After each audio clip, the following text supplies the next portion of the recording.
I didn't plan to stay long. I would just get Oscar on the right track and dash back to New York to plan the production. But within a day, I realised Oscar was holding on to our talks like a man grappling up a cliff. Just talking musicals with you.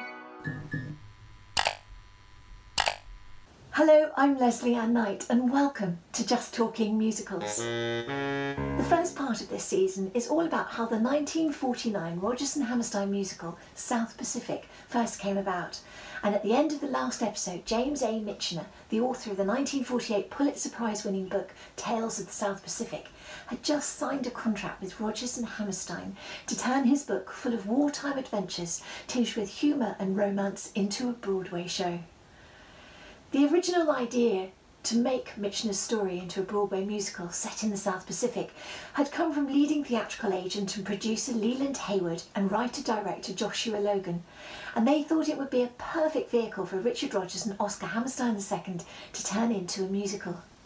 Since their groundbreaking show Oklahoma had opened on Broadway in 1943, success had followed success, and they had rather cannily set themselves up as producers and publishers, not just of their own work, but for playwrights and other composers too. Although Hayward had cautioned Logan not to talk to anyone about their new property before it was official, they knew who they wanted for their new book musical, and it just had to be Rodgers and Hammerstein. Although Hammerstein was assured of his lyric writing, he wasn't finding writing the book for this musical an easy process, and after months of studying the characters, he'd only come up with the first scene and an outline. It seems he was put off his stride by the military aspect of the stories. But it was something Josh Logan was more than familiar with, having served in the United States Army Air Corps Combat Intelligence Division during World War II. As he recalled in his autobiography in 1977, Dick called to say that Oscar, after working for months, had only finished the first scene and an outline. I called Oscar, who said, "Josh, I know absolutely nothing about army behaviour or how a sergeant talks to a general, and vice versa." After that phone call, Logan wrote how he and his wife, Neda, made their way to the Hammerstein's farm in Doylestown. I didn't plan to stay long. I would just get Oscar on the right track and dash back to New York to plan the production. But within a day, I realised Oscar was holding on to our talks like a man grappling up a cliff.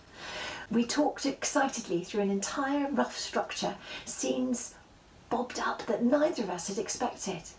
And rather than just stay in the afternoon, the Logan stayed for a whole week, whilst Joshua and Oscar bounced ideas off each other and finally got the script rolling.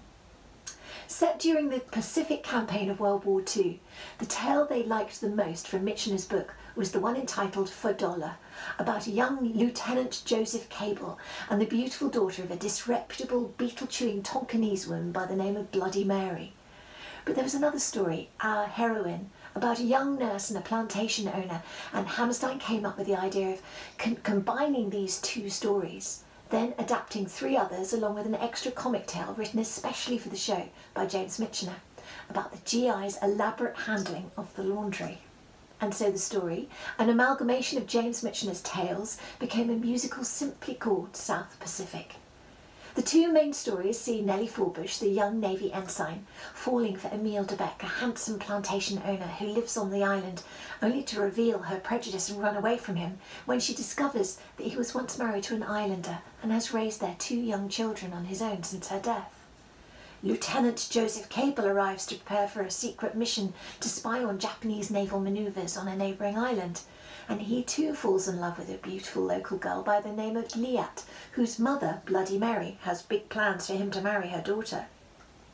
And it's at this point that the story takes a downturn, as both Cable and Nellie both find themselves backing away from their relationships, engulfed by their ingrained prejudices of their upbringing.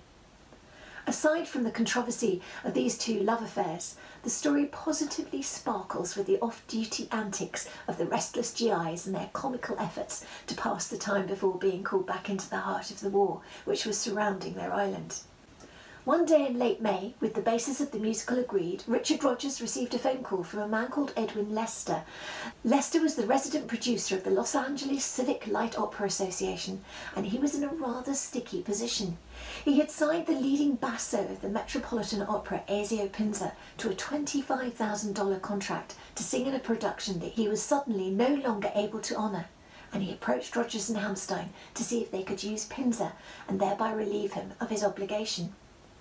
How would it be to sign a middle-aged opera singer for a leading role in a musical? How would it be if the role of the suave plantation owner Emile de Bec was played by a world-famous basso from the Metropolitan Opera?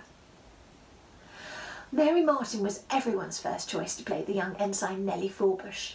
In 1948, she was in full swing playing Annie Oakley in the national tour of Annie Get Your Gun in San Francisco, and had recently won a coveted Tony Award for her portrayal of the famous sharpshooter. Rodgers and Hammerstein invited her to come and listen to the music when she was back east, and although sceptical at first, she duly turned up at Richard Rodgers' house in Connecticut one day, and with Rodgers at the piano and Mr. Hammerstein himself singing the songs, they performed the first few numbers that had been written, along with the outline of the show. And so with twin soliloquies and some enchanted evening ringing in her ears, they told her to go off and think about it for a few days. Only for Rodgers to be awoken by a telephone call from Mary Martin in the early hours of the following morning asking, "Do I have to wait 3 days? Can't I say yes right now?" The story goes that Mary Martin loved her songs so much that when she first heard A Wonderful Guy at the Logan's apartment one evening, she got so lost in the exuberance of the song, waving her arms about in the air, that on the final "I'm in love with a wonderful guy," she promptly slipped off the piano stool and fell flat on the floor.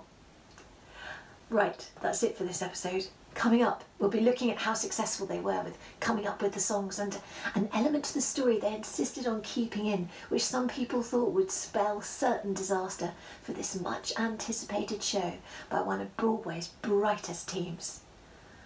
I'm Lesley Anne Knight. You can find Just Talking Musicals on Facebook, Instagram, Twitter, and as a handy podcast now as well. Oh yes, and as ever, we'd love it if you press subscribe. There's nothing to pay, but it means you get sent a message when we post a new episode. Coming up, don't miss part 3 of our South Pacific story on Just Talking Musicals. Just talking musicals, musicals with you.